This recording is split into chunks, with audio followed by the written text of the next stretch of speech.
Sleeping. Hindi eh. Hindi po. Gaganda naman. Ay,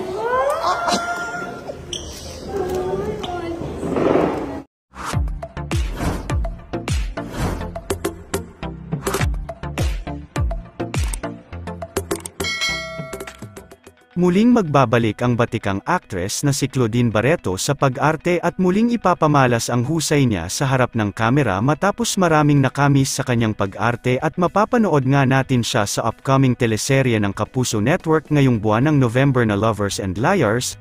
Ayon sa mga article na lumabas patungkol kay Claudine Barreto, nakatanggap pala ito ng offer mula sa Kapamilya Network na kasalukuyang umeere gabi-gabi na Can't Buy Me Love, pero sa ilang mga dahilan hindi na ito natuloy para makagawa ng proyekto muli sa Kapamilya, kaya naman masaya ang lahat ng fans ng mapabalita na may bagong offer ang GMA Network sa kanya para gumanap sa upcoming teleserye.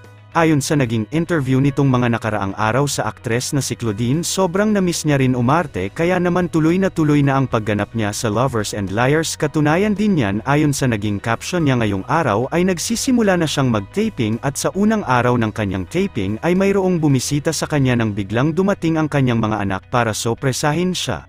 Sa video makikita natin na sobrang tuwa at nagulat talaga si Claudine Barreto nang makita ang mga anak dahil hindi nga niya lubos akalain na mayroon siyang bisita sa kanyang first day taping. Nang makita ang anak, agad niya itong niyakap habang inaabot ng anak ang bulaklak para sa kanya. Marami naman tuloy ang naantig sa video na binahagi ni Claudine Barreto sa kanyang social media accounts at lubos ang pasasalamat niya sa mga anak dahil mahal na mahal siya nito. Narito ang naging buong caption niya, kalakip ang mga litrato at video. Thank you so much my babies for surprising me on my first day of taping. I love you all so much. This is for you kiddos and for all my Claudinians.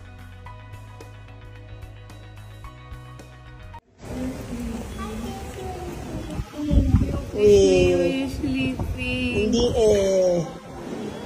Hindi po. Gaganda naman. Ay,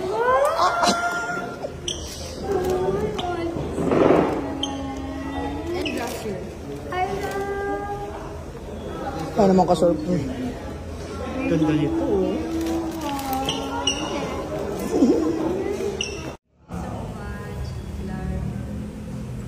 Okay, na po.